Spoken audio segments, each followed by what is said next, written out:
ஹரியானாவில் மீண்டும் ஒரு முறை தொங்கு சட்டமன்றமே அமைய அதிக வாய்ப்புகள் இருக்கிறது என்று வெளியாகியிருக்கும் சர்வே முடிவுகளால் பரபரப்பு பற்றியிருக்கிறது.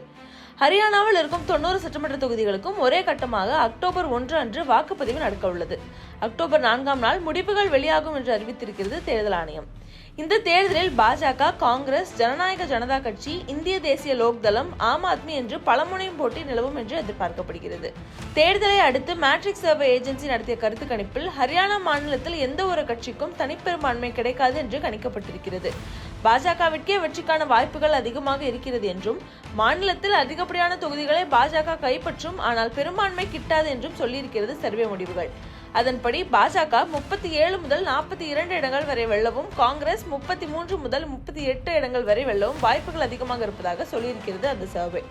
அதே நேரம் இரு கட்சிகளுக்கும் இடையே வெற்றி பெறக்கூடிய தொகுதிகளில் அதிக அளவில் வித்தியாசம் இல்லாததால் களம் எப்படி வேண்டுமானாலும் மாறலாம் என்றும் எதிர்பார்க்கப்படுகிறது. அதே நேரம் கடந்த தேர்தலில் கிங் மேக்கராக இருந்த ஜனநாயக ஜனதா கட்சி இத்தேர்தலில் 3 முதல் 8 தொகுதிகள் வரை வெல்லலாம் என்றும், இதர கட்சிகள் 7 முதல் 12 இடங்கள் வரை வெல்லலாம் என்றும் சொல்லியிருக்கிறது இந்த சர்வே.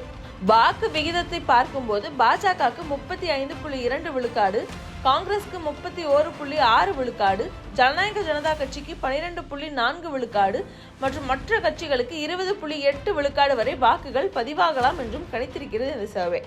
இந்த சர்வே முடிவுகள் வைத்து பார்க்கும்போது எந்த ஒரு கட்சிக்கும் தனிப்பெரும்பான்மை இல்லாதது மிகப்பெரிய சிக்கலாக உருவெடுக்கும் என்று தெரிய வருகிறது. இதேபோல்தான் 2019 சட்டமன்ற தேர்தலின் போது எந்த கட்சிக்கும் பெரும்பான்மை கிட்டவில்லை. ஆட்சி அமைக்க தேவையான 46 தொகுதிகளை எந்த கட்சியும் அப்போது பெறவில்லை. பாஜக 40 இடங்களிலும், காங்கிரஸ் 31 இடங்களிலும், முதல் முறையாக சட்டமன்ற தேர்தலை சந்தித்த ஜனநாயக ஜனதா கட்சி 10 இடங்களிலும், இந்திய தேசிய லோக்தளம் 1 இடத்திலும், ஹரியானா லோகித் கட்சி 1 இடத்திலும், சுயேட்சிகள் 7 இடங்களிலும் வென்றிருந்தனர். பாஜக, ஜனநாயக ஜனதா கட்சி மற்றும் சுயேட்சிகள் ஆதரவோடு ஆட்சியை பிடித்தது. 4.5 ஆண்டுகளுக்கு பிறகு கடந்த மார்ச் மாதம் ஜனநாயக ஜனதா கட்சி பாஜகவிற்கு கொடுத்து வந்த ஆதரவை திரும்ப பெற்றது. காங்கிரஸ் நம்பிக்கையில்லா தீர்மானம் தாக்கல் செய்த போது சுயேட்சைகள் ஆதரவோடு பாஜகவிற்கு தேவைப்படும் பெரும்பான்மை நிரூபிக்கப்பட்டதால் தீர்மானம் தோல்வியில் முடிந்தது. ஆனால் அதன் பின்னர் சுயேட்சைகளும் தாங்கள் கொடுத்து வந்த ஆதரவை திரும்ப பெற மைனாரிட்டி அரசானது பாஜக.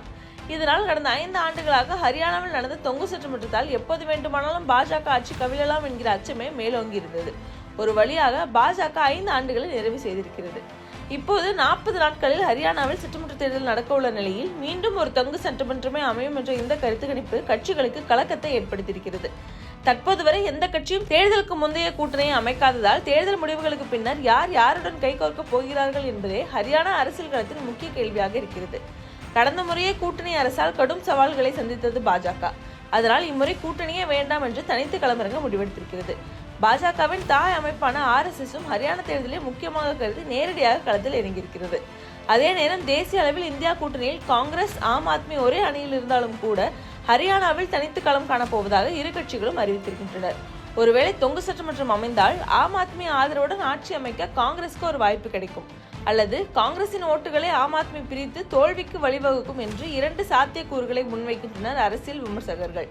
இன்னொரு பக்கம் ஜனநாயக ஜனதா கட்சி காங்கிரஸ் ஆதரவு நிலைப்பாட்டை எடுத்திருப்பது அந்த கட்சி கூட்டணிக்கு தயார் என்பதை தெரிவிக்க அனுப்பும் ஹிண்ட்டுகள் என்கின்றனர் அரசியல் விமர்சகர்கள். கருத்து கணிப்பு சொல்வது போல் இந்த முறையும் ஹரியானாவில் தொங்கு சட்டமன்றம் தான் அமையுமா? அப்படி அமைந்தால் கூட்டணி நிலவரம் எப்படி மாறும் என்கிற எதிர்பார்ப்புகள் எழுந்திருக்கிறது.